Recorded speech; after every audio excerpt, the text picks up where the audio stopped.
All right, Dash USD looks like it's still pretty bearish. Oh yes, way below this moving average. So looking for sells, although it recently has had some bull momentum. You know, we're looking at 5 days in a row if today closes bullish. But we have to see, and we gotta figure out what it's gonna do next. So obviously it's a good buy area. It's been respected 1, 2, 3, 4 times, and it got bought up again. So I want to see on these lower time frames. It actually did cross over the 4-hour moving average and is above it. Is creating higher highs, higher lows. So here, here, here, here, here, here.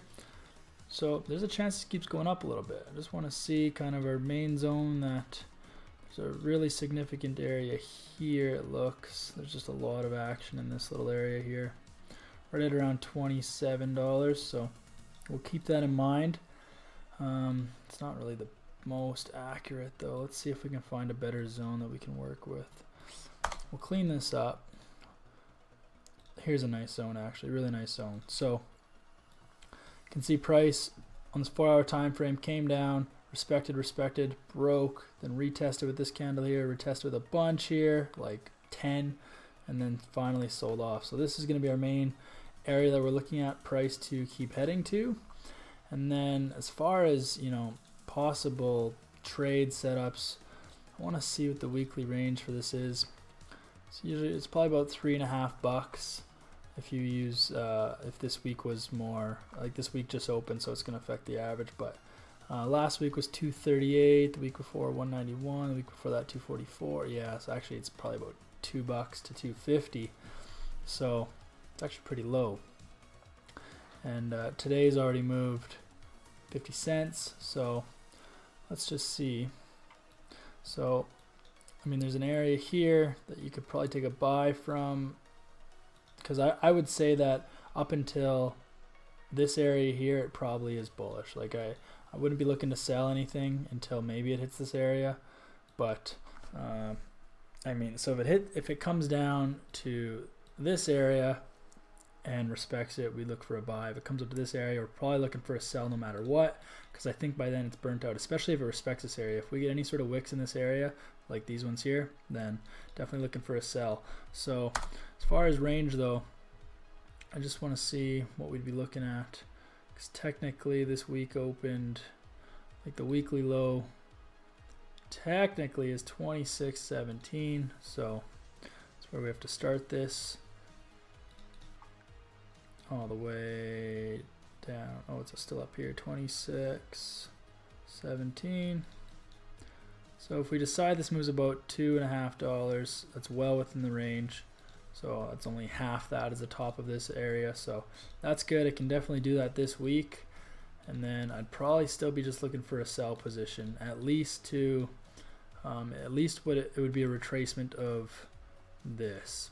So if price comes up to this zone, I'd be looking for a retracement out of that zone. So a sell position to roughly, and this, you can't make this up, this zone that we were looking at between 50% and 618. So we can actually extend this a little bit, and that's our exact zone that we're looking for. So this is really the overall trade that I'd be looking for, is a short position from this area here down to this previous area, regardless if this is bullish or not. Like if it's going to continue to go higher and higher and make new highs every day, there's a very good chance it has to come down to this area first, and it's going to be sold off in this area. Now if price blows, if price blows through this area and just completely takes it out, and you know, let's say it closes like this, big bullish candle, and then retest, then like obviously we're going to head higher. But that's not the case yet. So we got to just wait. We got to wait it out. We got to wait and see what price does when it hits this area. As of right now, we can't do anything. We can assume that it's super bullish. I mean, these are big 4-hour candles. This candle's massive, and there's still 2.5 hours left. So, and it's Sunday night, so I don't know why there's so much liquidity in the market, why it's moving so much, but whatever. So we just got to wait and see. Let it break this area, see what it does, or if it rejects this area, which I think it would. I think it will. Then we're looking for a short position down to this, you know, at least the 38.2, which I think, given the fact that this is so bullish so far, like with these higher highs, higher lows, these big candles, I would consider a retracement down to the 38.2 really it's more probable and to get a bounce from that zone once it comes down, just because this trend seems really strong. So like this recent bull trend here looks much stronger than this one, so that tells me this could be bullish for a longer period of time than just, you know, past this zone kind of thing.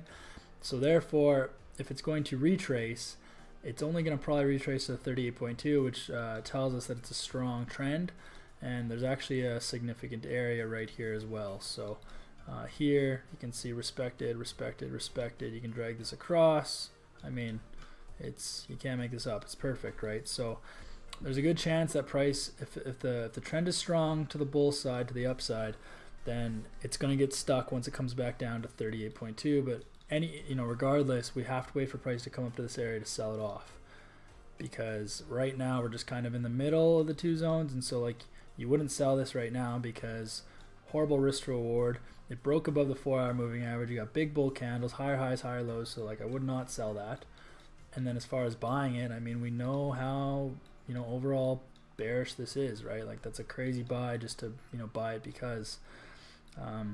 But I do think that the buy becomes a lot more relative and significant if it's in, you know, this area finding support or this area finding support, especially if it breaks if it breaks through this zone at all and then pulls back. I mean, it's created new highs, and we know it's got the momentum to break this area, so I would factor all that in.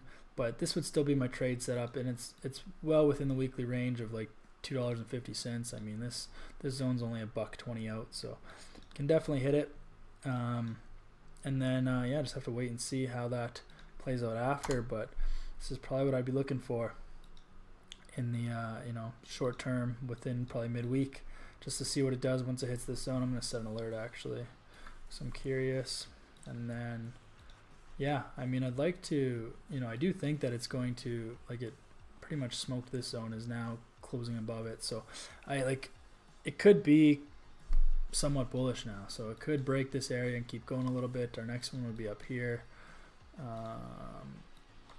and then after that, I mean, like this one, there's kind of a very broad area here. I guess, yeah, no, this would probably be your best bet, but so around 28 bucks, 28.50 would be the next next target after this, 27.21, but it's got to break this first, and then you probably want a break and retest, just because this has been so bearish, right? Like, remember that the daily moving average, if you look at that, it's so bearish. I mean, yes, it did respect this area 4 times, but that's not necessarily enough. So you gotta just wait it out. Let's see what it does when it hits this zone, and then see if there's a good sell position waiting for us to either target that 38.2 or that 50% zone, which is right here.